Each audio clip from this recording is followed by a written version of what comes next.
Hello दोस्तों, अगर आप एक ट्रेडर हो, मेरा मतलब अगर बिगिनर हो और आज तक आपने सिर्फ रेजिस्टेंस और सपोर्ट लाइंस के बारे में सुना है, कभी समझा नहीं है और खुद से अगर आप चार्ट ट्रेडिंग को समझना चाहते हो, तो ये वीडियो आपके लिए, ठीक है? क्योंकि मैं इस वीडियो में शुरुआत से दिखाऊंगा कि कैसे चार्ट पर लाइंस बनाते हैं, सपोर्ट और रेजिस्टेंस जो बनाते हैं, वो किस चीज़ों पे, किन चीज़ों पे आधार होता है उनका, ठीक है? तो चलिए शुरू करते हैं ट्रेडिंग का नाम लेके। तो ये मेरे पास जो आप ये चार्ट देख रहे हैं वो खुली हुई है बैंक निफ्टी की और टाइम फ्रेम है डे टाइम फ्रेम, ठीक है। जब भी आप ट्रेड करते हो ना, लाइव ट्रेड ले रहे हो, तो आपको हमेशा छोटे टाइम फ्रेम पे लेना है, 5 मिनट उससे कम नहीं, 15 मिनट्स और 5 मिनट्स, बात खत्म। लेकिन अगर आप प्लान कर रहे हो, ठीक है, तो उस प्लानिंग मोड जो होगी वो होगी लार्ज टाइम फ्रेम से लेकर छोटे टाइम फ्रेम तक। खाली लार्ज टाइम फ्रेम में नहीं होगी, ओनली स्मॉल टाइम फ्रेम पे नहीं होगी, दोनों टाइम फ्रेम्स पे होंगी। आपको ऊपर से नीचे तक देखते हुए आना है। क्यों? क्योंकि आप इंटरडे कर रहे हो, तो इंटरडे करने के लिए आपको वीकली टाइम फ्रेम देख के क्या करोगे, समझो। ये वीडियो थोड़ी लंबी होगी लेकिन आपको समझना जरूरी है। पहला पॉइंट कि आप लास्ट टाइम फ्रेम देख के क्या करोगे, छोटे टाइम फ्रेम पे क्यों ट्रेड करने बोलता हूँ। वीकली टाइम फ्रेम पे देखोगे तो जो मूवमेंट होगी वहां पे वो वीकली बेसिस पे होगी, आप तो हो इंट्राडे ट्रेडर। दूसरी, आप बहुत छोटे टाइम फ्रेम पे लेके क्या करोगे, आपको स्कैल्पिंग नहीं करनी है। स्कैल्पिंग क्या टर्म है वो बाद में बताऊंगा।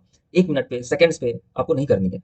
बहुत ही अच्छा एक स्टैंडर्ड बेंचमार्क है मार्केट में कि अगर आप इंट्राडे कर रहे हो तो 5 मिनट्स एंड 15 मिनट्स, बस बात खत्म। अब आपको आगे की जानने का, समझने का जरूरत नहीं है कि मैं डे कब यूज करूंगा, स्विंग क्या होता है, इन्वेस्टमेंट क्या होता है। हम यहाँ पे बात कर रहे हैं इंट्राडे की। तो जब ये क्लियर हो गया कि हम लाइव ट्रेड लेंगे छोटे टाइम फ्रेम पे और प्लान करेंगे from large till the shortest time frame, ठीक है। अभी टाइम फ्रेम कौन कौन से होते हैं? ये होते हैं, पहला होता है वीकली, दूसरा होता है डेली, फिर हम आते हैं 1 आवरली, 4 आवरली। 1 आवरली आपके ऊपर है, 4 आवरली देख लेना, फिर 1 आवरली, फिर 30 मिनट्स, फिर 15 मिनट्स, फिर 5 मिनट्स। एक प्रॉपर प्लान करते हैं। अब इस पूरे प्लानिंग को करने के लिए आपको टाइम लगेगा मैक्स टू मैक्स से 30 मिनट्स, 30 मिनट्स, 40 मिनट्स, बस। इस पे आपका पूरा प्लान रेडी होगा। लेकिन सिर्फ आपको बैंक निफ्टी पे प्लान नहीं करना है। क्यों? क्योंकि बैंक निफ्टी के कुछ कंपोनेंट्स होते हैं, जैसे मैं आपको दिखाता हूँ, ये मेरे टैब खुले हुए हैं। ये कंपोनेंट्स है एचडीएफसी बैंक, नीचे आईसीआईसीआई बैंक, फिर आता है कोटक महिंद्रा, एक्सिस बैंक और स्टेट बैंक। ये 5 कंपोनेंट्स हैं और लास्ट में मैंने यहाँ पे निफ्टी बैंक का भी लगाया हुआ है। वो किसी दूसरे वीडियो में डिस्कस करूंगा कि कौन से टैब्स ओपन होने चाहिए, क्या निफ्टी बैंक कहाँ पे लगाना चाहिए, एक्सेट्रा, वो बात की बात। तो आपको इन पांचों में भी नजर दौड़ानी पड़ेगी और इन पांचों में करो या ना करो, कम से कम एचडीएफसी बैंक और आईसीआईसीआई बैंक में भी आपको प्लानिंग करनी पड़ेगी, जो भी आप प्लानिंग यहाँ पे कर रहे हो इस चार्ट पे, बैंक निफ्टी के चार्ट पे, ठीक है, समझ गए? तो चलिए हम शुरू से शुरू करते हैं और वो है वीकली टाइम फ्रेम। हम जाएंगे वीकली टाइम फ्रेम पे और हम इस चार्ट को देखेंगे। ये है बैंक निफ्टी का चार्ट वीकली टाइम फ्रेम पे। और अब देखो, आपने तो पैटर्न सुने होंगे, कभी एम पैटर्न काम करता है, कभी डब्ल्यू पैटर्न काम करता है, ठीक है, सारे पैटर्न काम करते हैं। बट ये आप यहाँ देख के एक्साइटेड मत हो क्योंकि वीकली है। तो हम वीकली पे यहाँ पे आ गए, जो हमारा इंपॉर्टेंट है। अब देखो, वीकली का देखते ही आपको यहाँ क्या दिख रहा है, वो है एक कैंडलस्टिक पैटर्न, ठीक है। कौन सी कैंडलस्टिक पैटर्न है, समझो, याद करो। इसको कहते हैं इन्वर्टेड हैमर, ठीक है। अब इन्वर्टेड हैमर एकदम टॉप में बना है, ये बेरिश के चांसेस है। तो यहाँ से मार्केट गिर सकती है। हम एक अनुमान लगा रहे हैं, हमें प्लान कर रहे हैं कि हमें इन्वर्टेड हैमर दिख गई है। तो वीकली टाइम फ्रेम के हिसाब से अगर मार्केट इसको, ये जो सबसे नीचे वाला पॉइंट बना, देख लो, देखो ऐसे प्लानिंग होती है, हम ऐसे प्लान करते हैं। आपको रोज ये करना है कि अब हम सोच रहे हैं कि हम देखेंगे कि अगर वीकली मार्केट से अभी मार्केट गिरना स्टार्ट हुआ 900 से 845 को, अगर इसने ब्रेक कर दिया तो एक मूवमेंट नीचे की तरफ आ सकती है, ठीक है। वीकली में नहीं, मैं इंट्राडे की बात कर रहा हूँ। वीकली में हम प्लान कर रहे हैं और प्लान क्या कर रहे हैं कि मार्केट कल मंडे को अगर यहाँ से गिरनी स्टार्ट हुई और इसके नीचे, ये जो कुर्सी है इसके नीचे अगर मार्केट आ गई, विच इज 8, और सुनकर, विच इज से 840, तो हम एक बेरिश ट्रेड देख सकते हैं। ये पहले आसार हैं, ठीक है। तो हम क्या करेंगे, यहाँ पे एक लाइन ड्रॉ कर लेंगे कि ओके, यहाँ पे एक लाइन हम ड्रॉ कर लेंगे। ये वीकली पे एक लाइन हमारा ड्रॉ हो गया। ओके, और क्या दिख रहा है वीकली पे, और क्या दिख रहा है? हमें वीकली पे दिख रहा है कि यहाँ पे मार्केट बहुत टाइम से जमा हो रही है, ठीक है, स्थिर हो रही है, हॉल्ट दे रही है। देखो मार्केट, आप पीछे देखो, मार्केट ने यहाँ पे बहुत टाइम से किया, फिर मार्केट ने जब इसको ब्रेक किया तो एक मूवमेंट थी, वन डायरेक्शनल मूवमेंट है, ठीक है, तर तर तर तर तर तर। फिर यहाँ पे मार्केट ने काफी टाइम स्पेंड किया इस बॉक्स में, फिर मार्केट ने एक अप मूव दिया, ठीक है। तो ऐसे ही मार्केट मूव करती है, ऐसे ही हम प्लान करते हैं। अब अप मूव के बाद तो हमको पता है कि ये एक क्या बोलते हैं, डिमांड एंड सप्लाई जोन है, ठीक है। तो अगर हम एक इस ट्रायंगल से यहाँ पे डिमांड और सप्लाई जोन बना लेते हैं, दिस वन, तो हमें पता है कि हमें यहाँ पे, अब इसको आप स्ट्रेच करोगे ना तो it will cover this as well, ये देख लो। तो हमें पता है कि इस जोन में हमें थोड़ा संभल के चलना है, ठीक है। तो आपको ये पता लगे, तो फॉर फ्री ट्रेड 840 से लेकर यहाँ तक, which is 273, weekly time frame के हिसाब से आप यहाँ पे ट्रेड कर सकते हो। वीकली टाइम फ्रेम के हिसाब से आप इस जोन में ट्रेड करना बचो। इतना हम समझ गए, ठीक है। अभी हम इसको हटा देते हैं। क्यों हटा देते हैं? क्योंकि बहुत बड़ा टाइम फ्रेम है। इस पे ड्रॉ करके फायदा नहीं है बॉक्सेस, क्योंकि जब 5 मिनट में जाओगे ना तो वो जो आपको वीकली टाइम फ्रेम में इतना छोटा बॉक्स दिख रहा है, वो डे टाइम फ्रेम में इतना बड़ा आपका आधा स्क्रीन कवर कर लेगा। Okay, sorry, not in day time frame, 5 minute time frame. अभी हम क्या करेंगे, अभी हम जाएंगे डे टाइम फ्रेम में। आपको समझ में आ गया वीकली में हमने क्या देखा? वीकली में हमने देखा कि हाँ, मार्केट बेरिश लग रही है, इसके नीचे हम ट्रेड कर सकते हैं। कहाँ तक कर सकते हैं? अप टू हियर 283, जो बहुत बड़ा है। आप मतलब वो एक दिन में क्या, उसको 2-3 दिन लग सकते हैं, ठीक है। अब हम जाएंगे डे टाइम फ्रेम में। Okay, very good. अब डे टाइम फ्रेम में आपको क्या दिख रहा है? डे टाइम फ्रेम में आप देखोगे मार्केट ने बहुत ही अच्छा यहाँ पे मूवमेंट दिया है ऊपर की तरफ। ये देखो, यहाँ पे एक क्या बनी थी, इसको क्या बोलते हैं पता है आपको? Hammer, hammer candlestick pattern. यहाँ पे हैमर बनी थी, फिर हैमर बनने के बाद ग्रेटेस्ट हुआ, उसके बाद जब इसने हैमर का हाई को ब्रेक किया, रॉकेट, रॉकेट है भाई, रॉकेट है, पॉकेट में रॉकेट नहीं, आपके स्क्रीन में रॉकेट है। ठीक है, तो मार्केट यहाँ से ऊपर गई। अभी देखो, अभी मार्केट यहाँ पे फिर से रुक रही है। ठीक है, देखो याद है हमने वीकली टाइम फ्रेम में हमने बनाया था एक हॉरिजॉन्टल लाइन, वो लाइन है, उसने इस लाइन को यहाँ पे आके रुकी है, इसके नीचे जाएगी, मार्केट खुलती है इसके नीचे गई। तो अब देखो हमारा ट्रेड कहाँ तक जा सकता है। अब हमारा जो 200 पॉइंट तक था वीकली में, अब ये हमारा फिक्स हो गया यहाँ पे, विच इज 509। तो हम यहाँ पे 509 पे एक और लाइन ड्रॉ करेंगे। ठीक है, आपको समझ में आ रही है 500 लाइन मैं क्यों ले रहा हूँ? क्योंकि यहाँ पे मेरे को सपोर्ट दिख रहा है।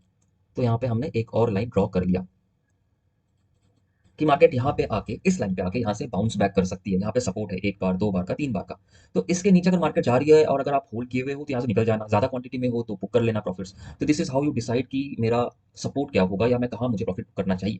ठीक है, ये daily time frame, daily time frame में आप समझ गए। अभी तो हम बात वीकली और डेली में हमने अभी तक ये बात की कि मार्केट नीचे जाएगी कहाँ तक, मतलब बेरिश मार्केट की हम बात कर रहे हैं। ठीक है, अभी मान लो मार्केट को अगर बुलिश होना है, बेरिश मार्केट में हम समझ गए कि हमको कहाँ लेना है, कहाँ बेचना है। अगर मार्केट को बुलिश होना तो हम कैसे डिसाइड करेंगे? तो हम यूँ डिसाइड करेंगे कि यहाँ पे मार्केट कहाँ रुकी है। मार्केट ऊपर आई, यहाँ यहाँ पे उसने डोजी बनाया अनडिसाइसिव, यहाँ पे इन्वर्टेड हमारा आया, फिर नीचे आया। अगर मार्केट इस कैंडल के हाई के ऊपर जाता है, ठीक है, इस कैंडल के हाई के अगर ऊपर जाता है, यू ड्रॉ ए लाइन कि अगर कल के मार्केट के हाई के ऊपर गया तो हम कहाँ तक लेंगे ट्रेड? 45,400, मतलब 200 पॉइंट का यहाँ पे आपके पास प्ले है। ठीक है, तो आपको यहाँ पे एक क्वांटिटी तो बुक करनी है। वेर 400 पे you will book one quantity. ठीक है, you will book one quantity eight 400। इसको मैं, ये लाइन नहीं चाहिए मुझे, मुझे चाहिए ये वाली लाइन। ओके, समझ में आ गया था आपको? Very good. आप ये सीख रहे हो कि हम कैसे प्लान करते हैं, कैसे रेजिस्टेंस और सपोर्ट बनाते हैं। इतना होने के बाद व्हेन यू डू दिस, तो आपको पता है कि आप यहाँ पे ट्रेड लोगे इस जोन में, या फिर आप ट्रेड लोगे इस जोन में। ठीक है, मार्केट खुलने के बाद मूवमेंट के तरीके से। लेकिन आप बोलोगे सर इस बीच वाले जोन का क्या, ये वाले जोन में हम क्या करेंगे? इस वाले जोन पे आप बैठ के तमाशा देखोगे कि बैंक निफ्टी कैसे तमाशा कर रही है। ठीक है, क्योंकि इस जोन पे अगर आप ले लिए ना तो ट्रैप होने के बहुत चांसेस होते हैं। ठीक है, इस जोन का भी हम निकालेंगे, ये तो हमने वीकली और डेली टाइम फ्रेम में देखा है। वीकली और डेली टाइम फ्रेम के हिसाब से माफ कीजिएगा, कॉल आ रहा है मुझे, I will see to that. हाँ सॉरी, माफ कीजिए, कॉल आ गया था जॉब अपॉर्चुनिटी के लिए। और लोग जब उसके स्कैमर्स होते हैं, पता है, जब वो एकदम दिखावा अंग्रेजी में बात करते हैं ना कि house of this is we are talking from you this फ्ला फ्ला फ्ला फ्ला फ्ला फ्ला, तो समझ जाओ भाई कि ये तुमको बना रहा है। ठीक है, तो अभी देखो, तो हम, ये था हमारा नो ट्रेडिंग जोन। ठीक है, अब ये नो ट्रेडिंग जोन है, लेकिन किसमें है? डेली और वीकली टाइम फ्रेम पे ये हमारा नो ट्रेडिंग है। तो अब हम और छोटे टाइम फ्रेम में आते हैं। हमने वीकली का बना लिया, डेली का बना लिया।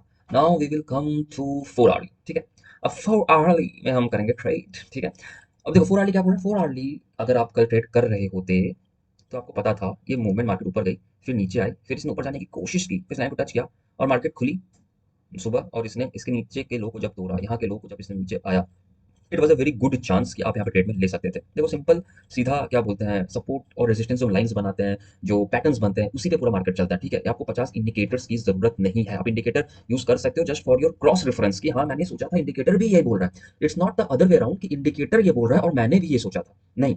ठीक है, आपको अपनी प्लानिंग पे पूरा भरोसा होना चाहिए, और इंडिकेटर ने साथ दे दिया तो बल्ले बल्ले। इंडिकेटर ने साथ नहीं दिया और आपका सेटअप बोल रहा है कि भाई नीचे जाएगा, तो भी आपको अपने सेटअप पे भरोसा करना है। Do not go with indicators. 4 hourly chart में ये हमको यहाँ पे एक ये सपोर्ट ले रहा है। ठीक है, सेम सेम चीज़ है, अगर इसके नीचे गया तो यू कैन बाई पुट्स। और 4 आवर्ली चार्ट के अनुसार this is a no trading zone, this is still a no trading zone. 4 hourly time frame में भी इस पे आप ट्रेड मत करो, इसके ऊपर जाएगा तो आप भले ही ट्रेड ले सकते हो, you can buy A call. अब 4 आवर्ली के बाद हम जाते हैं 1 आवर्ली में। ठीक है, 2 आवर्ली 3 आवर्ली जाने का जरूरत नहीं है। अब 1 hourly is very important intraday में। 1 hourly and 15 minutes, these two time frames are very important. ठीक है, तो आप उन दोनों टाइम फ्रेम में सबसे ज्यादा ध्यान देना। अब देखो 1 आवर्ली में क्या कर रही है मार्केट, आपको समझ में नहीं आता ना मार्केट क्या कर रही है, तो आप ऐसे ड्रॉ कर लिया करो कि मार्केट यहाँ गई, फिर यहाँ पे रुकी, फिर यहाँ से ऊपर गई, फिर इसने एक रेंज बनाया, फिर यहाँ से ऊपर गई और फिर नीचे आ रही है। तो देखो 1 आवर में भी आपको ये दिख रहा है कि इसने हेड एंड शोल्डर पैटर्न बनाया है। देख लो ना कितना, मतलब अगर आप ध्यान से सोचो, trading is not hard, but होता है ना कंट्रोल, रुकने का पेशेंस, प्रेजरवेरेंस, ये सब नहीं होता है। तो यहीं पे हम मार खाते हैं। तो यहाँ से मार्केट नीचे गई, ठीक है, आपने देख लिया। अब यहाँ से आने के बाद मार्केट फिर यहाँ पे रुक रही है, इसको मैं हटाता हूँ और अब देखो ये है हमारा 1 आवर का टाइम फ्रेम। 1 आवर्ली में हमें सेम टू सेम वही फीलिंग आ रही है कि मार्केट यहाँ से नीचे जाती है। और अगर मार्केट, ये कल का क्लोजर है, ठीक है, अब कल के क्लोजर को भी हमें ध्यान से देखना है कि यहाँ पे मार्केट थोड़ा टाइम स्पेंड कर सकती है। यहाँ से मार्केट निकली, अब यहाँ तक आई, फिर यहाँ पे देखो क्या कर रही है मार्केट। अगर यहाँ पे मार्केट रुक के एक रेंज बना रही है, फिर ऊपर जा रही है, एक दो कैंडल रुक गई फिर ऊपर गई, तो आप निकल जाना। लेकिन हम रेंज जो होता है ना, जो मैंने वर्ड यूज किया कि आप चेक करो कि मार्केट रेंज बना रही है क्या, ये हम 1 आवर में नहीं देखते कि 1 आवर में आप रेंज देखने जाओगे तो आपको 3-4 घंटे का रेंज थोड़ी देखोगे, इसमें तो 15 और 5 मिनट के हिसाब से बहुत बड़ी मूवमेंट आ चुकी होगी। अब हमने ये देख लिया 1 आवर टाइम फ्रेम में कि हमें सेम स्टोरी मिल रही है जो हमने वीकली और डेली में देखा था, कुछ नया देखने को नहीं मिला। कुछ नया क्या मिला कि ये यहाँ पे ये क्लोजर कर रही है, तो हमें यहाँ पे ध्यान रखना है। अब हम आते हैं अपने फेवरेट टाइम फ्रेम में, और वो होता है 15 मिनट का टाइम फ्रेम। अब 15 मिनट में देखो, 15 मिनट में क्या हो रहा है। मार्केट यहाँ से नीचे आई, यहाँ पे मार्केट रुकी, एक बाउंस लेने की कोशिश की, फिर आई। अब देखो आपको समझना है, मार्केट यहाँ से नीचे आई, फिर ऊपर जाने की कोशिश की, फिर नीचे आई। अब नीचे आई तो अपने लास्ट लो को उसने ब्रेक नहीं किया, फिर यहीं से ये घूम गई। अब जब ये यहाँ से घूम गई है, आप यहाँ पे एक ट्रेड ले सकते थे। अब आप बोलो कि सर ये देखो, ये इंडिकेटर्स जो है, इंडिकेटर्स के नीचे है, तो क्या हम ऊपर का ट्रेड ले लें? तो ऐसा मैंने पहले भी कहा था, इंडिकेटर्स बस आपका साथ देने के लिए, इंडिकेटर साथ ना भी दे, और अगर आपको सेटअप बोल रहा है, आपको लग रहा है कि यार ये तो ऐसा हो रहा है, तो आप ले लो ट्रेड। अब बोलो कि बस इतना सा, इसके बाद तो मार्केट नीचे ही गिर गई ना इंडिकेटर से टच करके। हाँ हाँ, तो ये जो इतना सा आपको दिख रहा है ना, इतना सा, वो कितना है एक्चुअली आप देखो। अगर आप यहाँ पे लॉन्ग पोजीशन बनाते कहाँ पे कि मार्केट यहाँ से रुकी और इसके ऊपर है, और इसके हाई के ब्रेक के बाद अगर आप बनाते तो ये आपको देता 130 पॉइंट। ठीक है, आप समझ गए? वेरी गुड, अगर आप समझ गए हैं तो। अब मार्केट यहाँ से ऊपर आई, फिर नीचे रुकी, अब यहाँ पे इसने फिर से हैमर बनाया है, तो 15 मिनट टाइम फ्रेम के हिसाब से हमें नई चीज़, एक और बात पता चली, एक और नई बात पता चली, और ये है कि अगर मार्केट यहाँ से हैमर के बाद ऊपर जाने लगती है तो रुक जाना। अगर मार्केट यहाँ से ऊपर जाती है और समवेयर यहाँ एक रेंज बनाती है, कहाँ पे, इस बॉक्स के पास, अगर ये एक रेंज बना के ऊपर जाती है, तो बिल्कुल लेना ट्रेड ऊपर की तरफ। कहाँ तक लेना? You can hold till here, यहाँ तक आप होल्ड कर सकते हो। ठीक है, यहाँ से हो सकता है मार्केट वापस टेस्ट रिबाउंड करे, बट आप यहाँ पे आपको ट्रेड मिल सकती है, जो हमें नई चीज़ पता चली 15 मिनट्स के टाइम फ्रेम में। अगर मार्केट ऊपर जाए, यहाँ से ब्रेक करके नीचे आने लगे, तो एक ट्रेड ले सकते हो, एक क्वांटिटी यहाँ पे बुक कर सकते हो 44,045 के आसपास, और इसको अगर ब्रेक कर दी तो एक क्वांटिटी आपके पास बुक है, दूसरी आपकी जो दूसरा टारगेट होगा समवेयर यहाँ होगा 740 के आसपास, 100 पॉइंट कम हो गए। और उसको भी अगर ब्रेक कर दिया तो फिर यहाँ पे आपका थर्ड टारगेट होगा। देखो टारगेट हम ऐसे ही बनाते हैं, ठीक है, कोई रॉकेट साइंस नहीं है, टारगेट कैसे बता देते हैं यार सर, जो है कि ऐसा कोई रॉकेट साइंस नहीं है। आपको सब सब लाइंस पे, एक्यूमुलेशन पे, रेंज पे काम करता है। आपको थोड़ा दिमाग लगाना है, ठीक है, कि मार्केट खुली और खुलते नीचे जाने लगा, घुस जाओ घुस जाओ घुस जाओ। देखो बड़े बड़े ऑपरेटर्स भी बैठे हुए हैं, ये बहुत इंपॉर्टेंट बात है जो आपको समझनी होगी। अभी सोचो मैं बहुत बड़ा ऑपरेटर हूँ, मेरे पास 5,000 करोड़ का अमाउंट है, किसी को एक और मेरा दोस्त है उसके पास 12,500 करोड़ का अमाउंट है, वो पता नहीं कितने अमाउंट होते हैं, कुछ में भी 1 लाख करोड़ में कुछ हो, मैं तो ऐसे का अमाउंट बोल रहा हूँ। और उसको भी पता है कि भाई बंदा जो घर पे बैठा है, नॉर्मल रिटेल ट्रेडर है, वो ऐसे ही उसने कुछ ऐसा चार्ट बनाया होगा, तो एक काम करते हैं, मार्केट को नीचे ले जाते हैं हम, और यहाँ पे जब वो इसको ब्रेक करेगा, देखेगा कि बंदा की नीचे जा रही है मार्केट, वो सब घुस जाएंगे, फिर हम यहाँ से मार्केट घुमा देंगे। ठीक है, तो आप समझो कि आपने तो बना लिया, और मार्केट खुलते ही यहाँ से नीचे जाने लगी, तो अब यहाँ मत घुस जाओ भाई, थोड़ा रुक जाओ, थोड़ा समझ लो कि मार्केट वहाँ सस्टेन कर रही है क्या। ये सस्टेन होना बहुत जरूरी है। सस्टेन कर रही है क्या, वो कैसे पता चलेगा? वो ऐसे पता चलेगा कि आपने सब कुछ ड्रॉ कर लिया, मार्केट इसने ब्रेकआउट भी कर, ब्रेक डाउन भी कर दिया, और ब्रेक डाउन करने के बाद ये रुकी कहीं यहाँ पे, ठीक है, रुकी, सस्टेन की, और फिर नीचे जाने लगी, तो ये श्योर शॉट होता है। 100% तो गारंटी नहीं है, बट गलती आपकी फिर नहीं होगी इसमें। अगर आप ट्रेड रिवर्स हो गया तो आप अपने आप को कोसोगे नहीं कि अरे यार शिट, पता था, मेरे को रुक जाना चाहिए था। ठीक है, ये एक बात होगी। तो 15 मिनट टाइम फ्रेम में हमें ये पता लगा कि हमें ट्रेड कहाँ रुकना है, कहाँ करना। अभी तक डेली, वीकली और 1 आवर्ली, वीकली, डेली और 1 आवर्ली, तीनों टाइम फ्रेम में हमें ये था कि हमें इस बीच में ट्रेड लेना ही नहीं है। लेकिन 15 मिनट्स में हमें क्लियर हुआ कि हम इस बीच में भी ट्रेड लेंगे, उसके भी पॉइंट्स हैं, उसका उसका भी एक रीजन है, लॉजिक है। ठीक है, अब इतना आपको हो गया। अब 5 मिनट्स पे भी आप देख सकते हो, 5 मिनट्स वैसे हम ट्रेड लेते हैं, प्लान नहीं करते, बट आप 5 मिनट में देख सकते हो। ठीक है, अब 5 मिनट्स में देखोगे तो वही सेम चीज़ है जो 15 मिनट्स में होता है। ठीक है, 15 मिनट्स अब आप 5 मिनट में एक और ये भी कर सकते हो कि यहाँ से एक आपने लाइन ड्रॉ कर दिया कि कल को अगर मार्केट इसको ब्रेक करे, यहाँ तक आए, और ऐसा ना हो कि मार्केट ने यहाँ ब्रेक किया और घुस गए ट्रेड में, रुक जाओ, देख लो, क्योंकि आपको पता है यहाँ पे एक और रेजिस्टेंस है, सिर्फ इसका रेजिस्टेंस नहीं है, इस लाइन का भी रेजिस्टेंस है। ठीक है, तो आपको ये भी देखना है 5 मिनट्स में जब ट्रेड करोगे। अब हाँ, मार्केट मान लो यहाँ यहाँ खुली कल, ठीक है, समवेयर यहाँ खुली, मार्केट गई, फिर नीचे आई, फिर गई, फिर नीचे, और इसी लाइन को रेस्पेक्ट करने लगी, तो यू नो कि जब यहाँ से वापस जाएगी और इसके नीचे आएगी तो मैं ट्रेड लूंगा डाउन के लिए। ठीक है, फिर सॉरी, फिर ये बॉक्स मायने नहीं रखता, फिर आपको मायने रखता है कि मार्केट इसको रेस्पेक्ट करते हुए नीचे आ रही है, और मैं यहाँ पे ट्रेड ले सकता हूँ। फॉर मोर श्योरिटी आप ये वेट कर सकते हो कि मार्केट ऐसे नीचे आए। ठीक है, तो आप देख रहे हो ये ना, आप किसी कोई ट्रेडिंग टेलीग्राम चैनल पे टिप्स दे देता है तो इतना चीज़ों को फॉलो नहीं करता। अगर आप पिछले दिन कितना मिनट हुआ है, 20, हार्डली 15-20 मिनट हुआ कि आपने प्लान कर रहा है, अगर आपके पास पूरे दिन में आधा घंटा नहीं है इस ट्रेड को समझने के लिए, एक माइंड में कैलकुलेशन दोहराने के लिए कि आपको अगले दिन ट्रेड कैसे लेना है, तो ना कोई मतलब नहीं बनता। आप टेलीग्राम टिप्स फॉलो करो, आप बड़े बड़े यूट्यूबर के एडवाइस फॉलो करो, मैं नहीं मना कर रहा हूँ।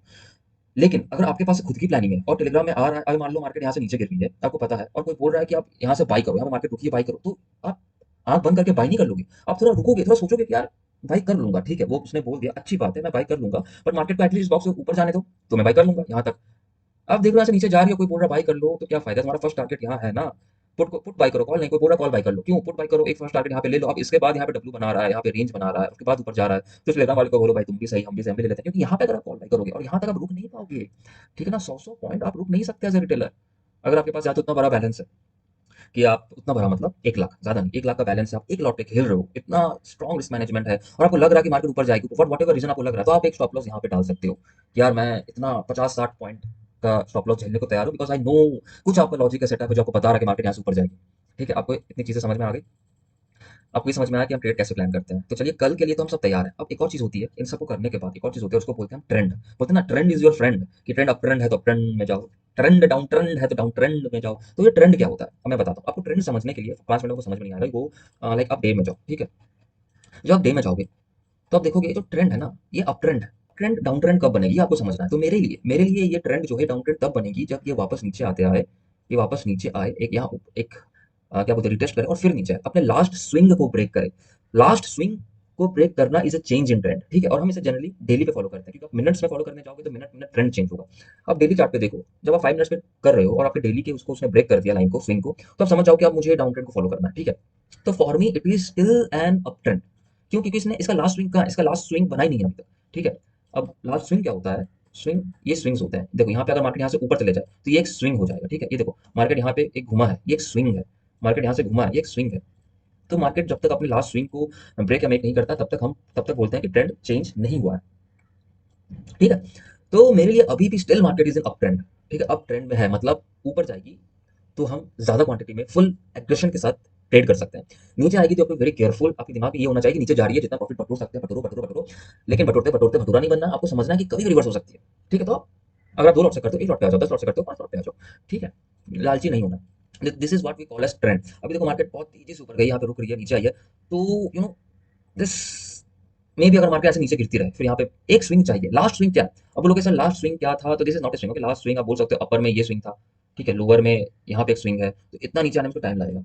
तो आप इस स्विंग का वेट नहीं करो जब तक ये यहाँ पे एक स्विंग नहीं बनाता। मेरा मतलब जब तक ये ऐसे करके ऐसे ना जाए। ठीक है, ये मार्केट ऐसे आया, फिर ऐसे जब एक स्विंग बना दे, तो now you know this is your last swing. और इस इसकी जब तक इस स्विंग के ऊपर है मार्केट, अप ट्रेंड चल रही है। जब इस स्विंग को ब्रेक कर दिया, यू नो डाउन ट्रेंड में आ गई। तो आप ट्रेंड को भी ध्यान में रखो जब ट्रेड करते हो। तो ये मैं बोलना भूल गया था। और इसके तहत, इस हिसाब से market is at up trend, but हो सकता है डाउन ट्रेंड बनने वाली हो, तो आप एक स्विंग का वेट करो, डे में ग्रीन कैंडल का वेट करो। तब तक यू फोकस ऑन बोथ। जरूरी नहीं है कि अप ट्रेंड में मार्केट है तो आप डाउन ट्रेंड का ट्रेड नहीं लोगे। अप ट्रेंड में क्या होता है, मैं बताता हूँ। अप ट्रेंड में ना, रेजिस्टेंस को मार्केट ब्रेक करता हुआ चलता है। ठीक है, और सपोर्ट जब नीचे आता है तो वो सपोर्ट को लेता है, सपोर्ट को रिस्पेक्ट करता है। तो जब मार्केट अप ट्रेंड में हो और जब सपोर्ट के पास आए, समझना बात को, कि मार्केट अप ट्रेंड में है, हमें पता मार्केट अप ट्रेंड में है, और जब ये सपोर्ट के पास आए तो सपोर्ट के ब्रेक करके हमें नीचे का ट्रेड नहीं लेना है। ठीक है, ओके, सपोर्ट को ब्रेक करके हमें नीचे का ट्रेड नहीं लेना है। हमें देखना है कि मार्केट सपोर्ट लेके ऊपर जा रही है क्या, तो हम उसमें ऊपर का ट्रेड लेंगे। अब 15 मिनट के कैंडल के हिसाब से देखो तो इट्स स्टिल, अब बोलोगे डाउन ट्रेंड आ गया क्या, नहीं, still not a down trend. इतने शॉर्ट मूवमेंट डाउन ट्रेंड में नहीं आती है। ठीक है, ठीक है, अब इसको ब्रेक कर दिया तो we know what to do. यहाँ पे सपोर्ट लेके ऊपर गया तो we know what to do. अब जब मैं बोल रहा था ना कि डाउन ट्रेंड में सपोर्ट लेने का वेट करो, लेकिन ऐसा नहीं कि मार्केट नीचे गई, फिर यहाँ पे टाइम बिताया, फिर नीचे जा रही है तो आप बोलो नहीं तो सपोर्ट पे यार अप ट्रेंड है जो है कि मैं सपोर्ट पे ही लूंगा। नहीं, ऐसा नहीं होता। सपोर्ट से अगर नीचे जा रही है तो बेशक आप यहाँ पे डाउन ट्रेंड का ट्रेंड लो। ठीक, हो सकता है आपको डाउन ट्रेंड तो नहीं हुआ होगा, बट आपको अच्छा खासा प्रॉफिट मिल जाएगा। अब यहाँ पे जिन लोगों ने ट्रेड किया था तो ये सोच के बैठे थे नहीं नहीं, ये तो सपोर्ट पे आया हुआ है। देखो यहीं पे लाइव एग्जांपल दिखाता हूँ ना। अब जो बोल रहे होंगे कि नहीं नहीं, अब यहाँ से मार्केट ऊपर जाएगी क्योंकि ये सपोर्ट ले रही है। कैसे ले रही है, मार्केट आपको बता रही है मैं नीचे जाऊंगी, कैसे बता रही है, इसने इस लाइन को ब्रेक किया, यहाँ पे हैमर बना, और हैमर बनने के बाद ये हैमर फेल हो गया, ये कैंडलस्टिक पैटर्न फेल हो गई। तो अब भी आप बोल रहे हो कि नहीं ये सपोर्ट पे है, अप ट्रेंड मार्केट ऊपर जाएगी। इन्हीं इन्हीं का लॉस हुआ है ये। इतना ज्यादा लॉस जो हुआ है ना, इन्हीं का लॉस हुआ है कि ये डटे रहे और मार्केट गिरती रही और आप रुके रहे कि नहीं। तो आप अपने आइडियोलॉजी को मानो, लेकिन इतना भी ढीठ नहीं हो जाओ कि ऐसा ही है मार्केट में। ऐसा ही नहीं है, मार्केट आपको बता रही है कि क्या करना है। तो होप आपको समझ में आया होगा। अगर आपको नहीं समझ में आया तो आप एक और बार वीडियो देखो, क्योंकि ये चीज़ जो है वो एक दिन में समझने वाली चीज़ नहीं है, इट विल टेक टाइम। लेकिन आपको ऐसे ही समझना है। 50 अगर आपने इंडिकेटर्स लगा दिए हैं और इंडिकेटर के भरोसे बैठे हुए हो, तो आप कभी मार्केट को सीख नहीं पाओगे। इट्स अ गैम्बलिंग, और उस गैम्बलिंग में भी आपका लॉस होगा। ठीक है, उस गैम्बलिंग में भी आपका नेट टू नेट आप मंथ बेसिस पे लॉस पे ही रहोगे। ऐसा मैं झेल चुका हूँ, इसलिए बोल रहा हूँ। ठीक है, तो ऐसे मैं वीडियो रोज डालूंगा, सोच रहा हूँ कि एक एनालिसिस तैयार करूँ। और जो हम एनालिसिस करते हैं ना, वो इसलिए नहीं है कि वो एनालिसिस सही हो, वो एनालिसिस इसलिए करते हैं ताकि हम खुद को समझ सकें कि मार्केट कैसे फॉलो कर रही है। ठीक है, ताकि हम कोई गलत ट्रेड लेने से बचें। तो ये एनालिसिस हमारे लिए होती है। अब मैंने सब कुछ बना दिया और कल मार्केट एकदम ही वियर्ड मूव करते थे, कल मार्केट मान इतने ही रेंज में रह जाए, ऊपर जाए और नीचे फटाक से नीचे आ जाए, तो मार्केट कुछ भी कर सकती है। बट हमने एनालिसिस किया है, हमने एनालिसिस किया कि market for example up trend में मार्केट ऐसे ऊपर जाएगी, और हमने यहाँ पे ट्रेड भी ले लिया, फॉर एग्जांपल ऊपर जा रही है और यहाँ से मार्केट नीचे घूम के गिरने लगी, तो हम ऐसे नहीं बोल सकते हमने एनालिसिस की है और मार्केट यहाँ से ऊपर ही जानी चाहिए और मैं नहीं निकलूंगा। नहीं, इसलिए स्टॉप लॉस होता है कि आपकी एनालिसिस रॉन्ग हो रही है। आपने तो एनालिसिस की कि मार्केट ऊपर जाएगी, लेकिन वहां से मार्केट नीचे आ रही है, मतलब कुछ तो गड़बड़ है ना दया। तो एनालिसिस आपको लॉसेस से भी बचा रहा है। आपकी एनालिसिस गलत होगी इसका मतलब ये नहीं हो कि आप गलत हो, इसका मतलब ये है कि अब निकल जाओ मार्केट से। मार्केट पूरा वियर्ड बिहेव कर रही है या सही बिहेव कर रही होगी, लेकिन मैं नहीं समझ पा रहा हूँ उस बिहेवियर को। तो this is why analysis has to be done, this is why analysis has to be done, because आपको टेलीग्राम टिप्स टिप्स वाले चैनल से भी बचना है। आपका पैसा है, आप ऐसे पैसे मत दे। तो भाई महीने महीने भर जॉब करते हो, काम करते हो, घिसते हो, तब जाके एक सैलरी आती है जिससे आपका घर चलता है। आप एक नया स्किल सीखना चाहते हो, सीख रहे हो, तो बी प्राउड ऑफ दैट। उसको टाइम लगेगा। सोचो आप एक नॉलेज ले रहे हो, मुझे एज ट्रेडर एज टीचर समझो, और सोचो ये नॉलेज दे रहा है, आप समझो, सीखो, हर दिन आपको बैठो, आपको बैठना पड़ेगा, तभी आप जाके कंसिस्टेंटली करोगे और तब जाके सीख पाओगे। आप सोच लो आपकी कोई भी डिग्री, आपने बीकॉम की हो, इंजीनियरिंग की हो, कुछ भी की हो, आप सीधा उठ के एग्जाम देने आ जाओ, कहाँ से पास होगे? फेल ही होगे ना। वही सेम हिसाब किताब है। तो ठीक है गाइज, मैं आप चलता हूँ। कल मिलते हैं, होपफुली कल एक और मैं वीडियो बनाऊंगा सेम प्लानिंग के हिसाब से। ठीक है, आप भी सीखो समझो, and happy trading. Bye bye.